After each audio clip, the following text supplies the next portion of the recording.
ενδιαφέρονται πώς γίνεται το χρήσωμα, θα το κάνουμε με πραγματικό χρυσό 22 καράτια. Με τον ίδιο τρόπο ακριβώς γίνεται και το χρήσωμα με το ημιτασιόν χρυσό, που είναι πολύ πιο φθηνό, έτσι. Χρησιμοποιείται κατά κόρο σε πολλές τέχνες και τεχνοτροπίες και κυρίως και στις μορφές τεχνικές, στο mixed media.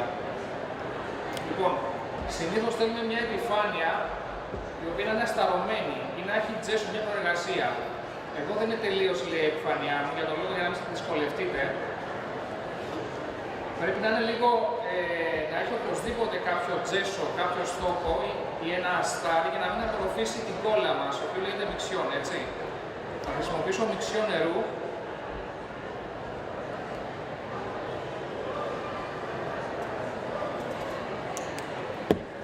Είναι μια πολύ πιο εύκολη χρήση.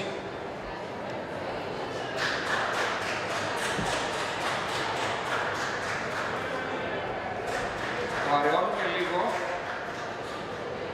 με νεράκι και ξεκινάμε και το απλώνουμε στην επιφάνειά μας. Με προσοχή να μην κάνει νερά οι πινελιές, με ένα μαλακό πινέλο.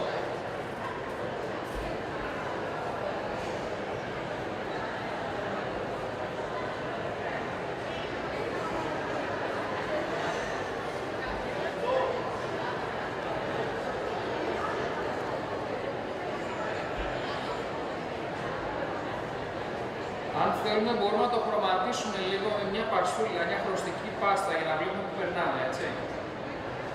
Το στεγνώνουμε λίγο γρήγορα.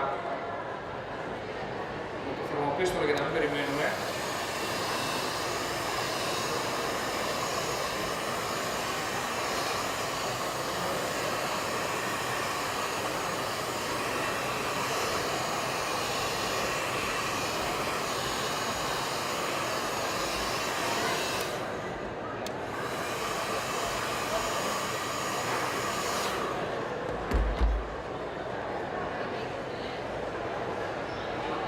Το δεύτερο χέρι μιξιόν, όλα μας δηλαδή, πρέπει να περαστεί στα βρωτά για να μην αφήσουμε τυχόν σημεία πέραστα.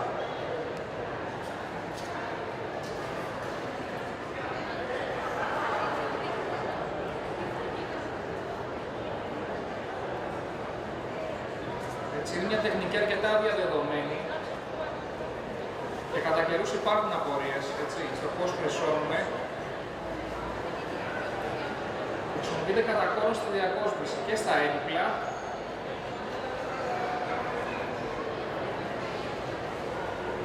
και κυρίως όσο ασχολείται με την αγιογραφία.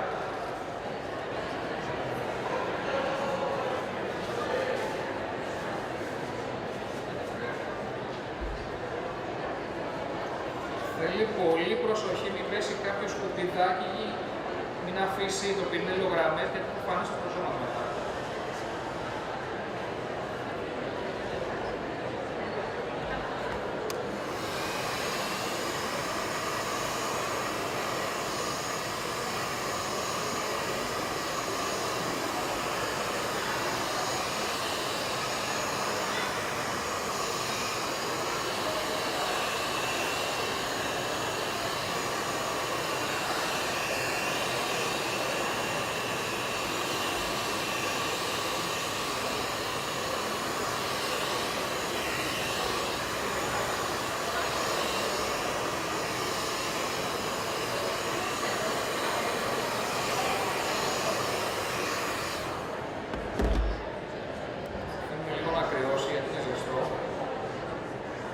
Όταν το μιξιόν μας στεγνώσει, θα δείτε ότι κολλάει το δάχτυλό μας επάνω. Χρησιμοποιούμε μιξιόν, συγκεκριμένα νερού, έτσι.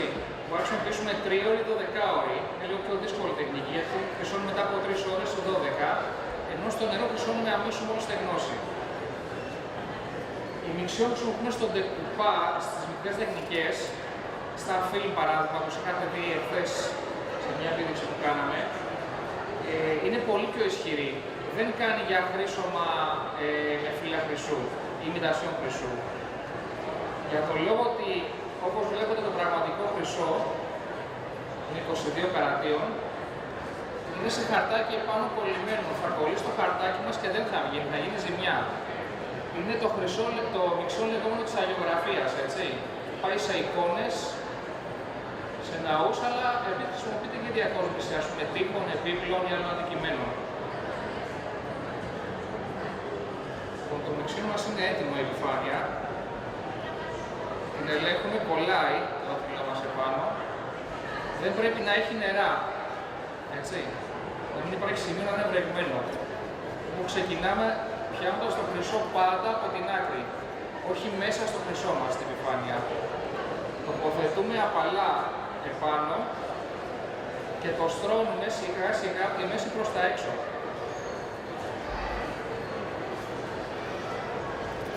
Τραβάμε το φυλαράκι και όπως βλέπετε ξεκινάει το χρυσόμά μας.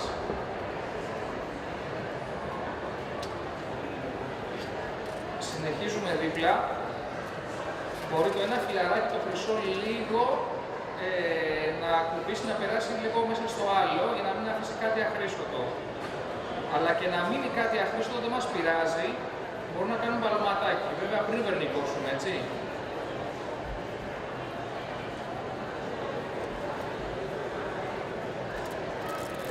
Τα κομματάκια αυτά χρησιμοποιούμε αργότερα για τα συμπληρώματά μας. Δεν τα πετάμε.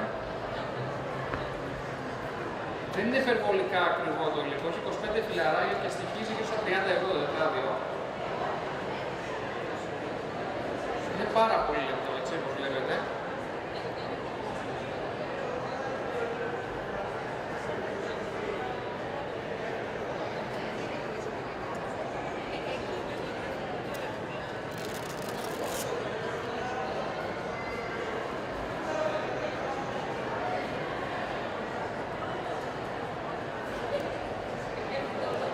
Συνεχίζουμε στο δίπλα θέση. Καλό είναι να το κάνουμε τετραγωνάκι, να έχει σειρά.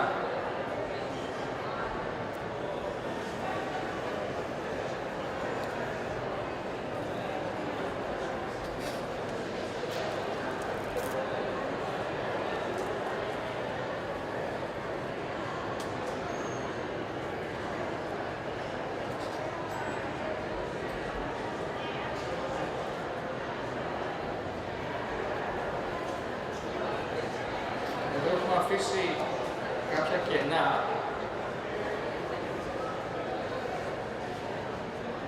Αν δεν μπορούμε να σηκώσουμε το φυλαράκι, το χαρτάκι μας το φυσάμε, δεν θα σηκωθεί μια κρούλα.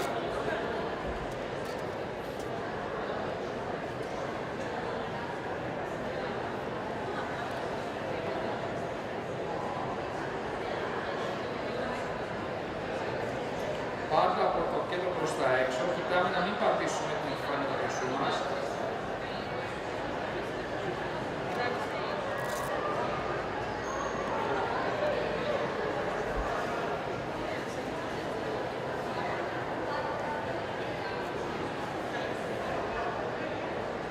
Κάνουμε και το τελευταίο συμπλήρωμα.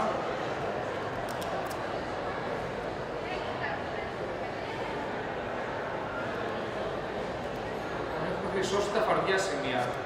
Πάμε τώρα να κάνουμε τα κομματάκια που έχουν μείνει αχρήστοτα, οι γονίτσες, τις οποίες όπως θα δείτε είναι πολύ εύκολο, δεν έχουμε κάποιο πρόβλημα να φανεί κάτι πάλωμα.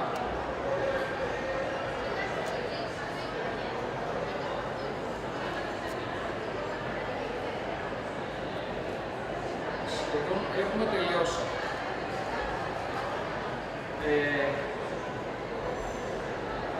Ένας τρόπος να το πατήσουμε πλέον, αφού έχουμε τελειώσει την επιφάνειά μας, δεν προχωράω στο υπόλοιπο για να μην καθυστερούμε, είναι με βαμβάκι.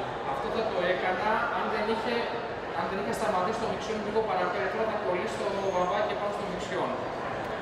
Μπορούμε να χρησιμοποιήσουμε ένα πολύ μαλακό βιτεξάκι. Έτσι. Στην αρχή να το πατήσουμε χαλαρά.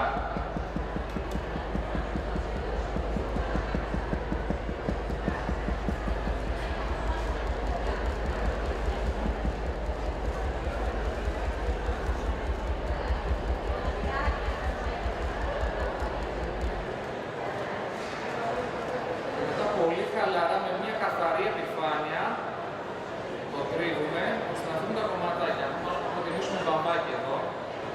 προσέχουμε μόνο μην πάει στις άκρες και μας κολλήσει πάνω στο μιξιόν το λαμπάκι.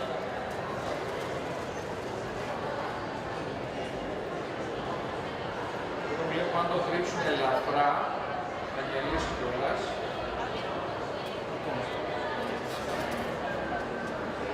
Το καθάρισμα μπορεί να γίνει και με ένα μαλακό πινέλο, σαν και αυτό, στεγνό βέβαια, έτσι, και καθαρό.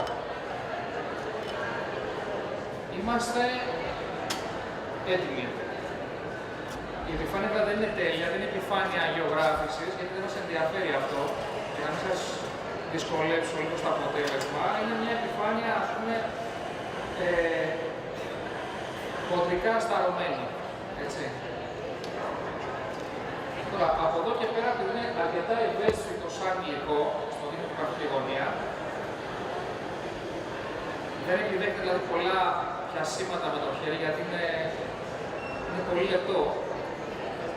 Πρέπει οπωσδήποτε να μπει ένα βερνίκι επάνω.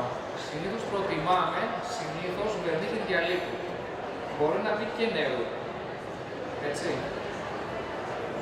Και προτιμάμε να βάλουμε δύο χέρια. Αυτό στεγνό στο πρώτο χέρι βερνίκι, να μπει και δεύτερο. Δεν θα το κάνουμε τώρα, δεν είναι κάτι δύσκολο. Χρειάζεται προσοχή, μαλακό πινέλο. Και σε σπρέι ακόμα μπορεί να γίνει, αλλά δεν θα χρησιμοποιήσουμε σπρέι εδώ μέσα γιατί μυρίζει για ευνόητους λόγους. Οπότε έχουμε αυτή την επιφάνεια. Έτσι. Είναι αρκετά απλό, απλώς θέλει λίγο εξάσκηση. Κάποιος μπορεί να τους φοβήσει λίγο το υλικό, λίγο το πέρασμα, το μίξο, το στρώσιμο, θέλει λίγο εξάσκηση, αλλά βγάζει πολύ μόνο αποτελέσματα. Ίσως σε κάποια άλλη έκθεση δείξουν διακοσμητικά, δηλαδή ζωγραφική με την κόλλα και πάνω χρήσωμα, η λεγόμενη χρυσοκοντιλιά, έτσι. Είναι τρομερά εντυπωσιακό. Είναι λίγο εξειδικευμένο όμως, έτσι, τουλάχιστον για αυτούς που δεν έχουν καμία σχέση με το αντικείμενο. Έχουμε κάποια απορία? Ερώτηση? Παρακαλώ.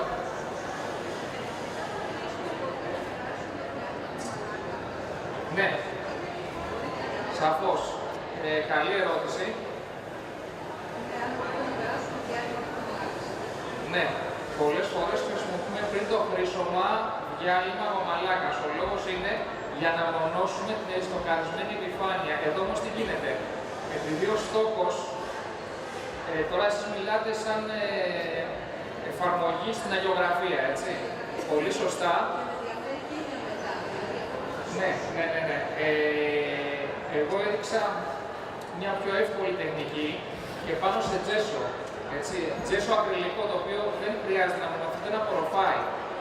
Δεν έχουμε πρόβλημα, αλλά σε περίπτωση αν θέλουμε, αν αγιογραφούμε, είναι καλό να δούμε μια γομαλάκα πάνω από το σημείο που θα χρυσωθεί, αλλά μόνο πάνω από εκεί, το οποίο μονώνει το στόχο μας για να δεχτεί το μιξιόν μετά. Δεν απορροφάται μιξιόν, έτσι. Τώρα, πάνω από το χρυσό, ναι, μπορεί να χρησιμοποιηθεί γομαλάκα, διάλειμμα γομαλάκας, έτσι, σε στερεά μορφή.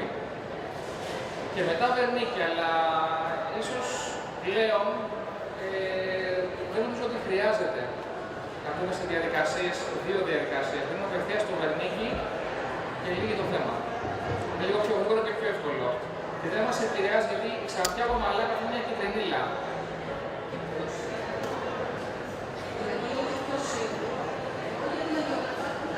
Εγώ θα προτιμούσα απευθείας βερνίκι, γιατί παρεμβαίνει η γομαλάκα επάνω στο χρυσό και μετά το βερνίκι.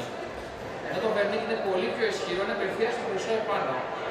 Δηλαδή στα έπιπλα παράδειγμα, που είναι βαριά η χρήση, είναι απευθείας βερνίκι πάνω στο χρυσό. Έτσι. Είναι πλέον βιομηχανική εφαρμογή. Η οποία χρησιμοποιείται κατά κόρον, έτσι, δεν είναι κάτι καινούργιο. Είναι πολύ νεότερο. Όπως και το χρήσωμα, είναι μια τεχνική που ιστορικά ξεκινάει αρκετά χιλιάδες χρόνια πριν. Δηλαδή, ότι αρχαίος ναός και μάρμαρο υπήρχε στην αρχαιότητα ήταν χρυσωμένο με φύλλα χρυσού. Με παρόμοιο τρόπο, όχι ακριβώς ίδιο, αλλά παρόμοιο και ζωγραφισμένο, έτσι. Με το καιρό έχει φτάσει, το βλέπουμε λευκό εμείς, αλλά σε αναπαραστάσεις, αν δείτε, Ήταν όλα χρυσωμένα.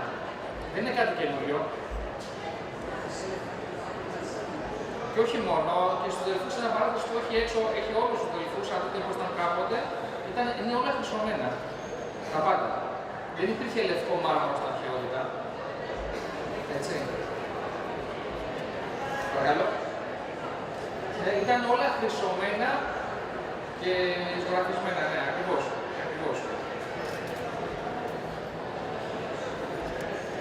Κάποια άλλη πορεία. Αυτά μπορείτε να τα βρείτε μέσω της εταιρείας σε διάφορα μαγαζιά Greco. Είμαστε επίσης εισαγωγή στο χρυσό και αντιπρόσωποι του οίκου Eitzinger ή αλλιώς Κροκοδιλάκη και τα υλικά είναι επίσης εταιρείας του Greco.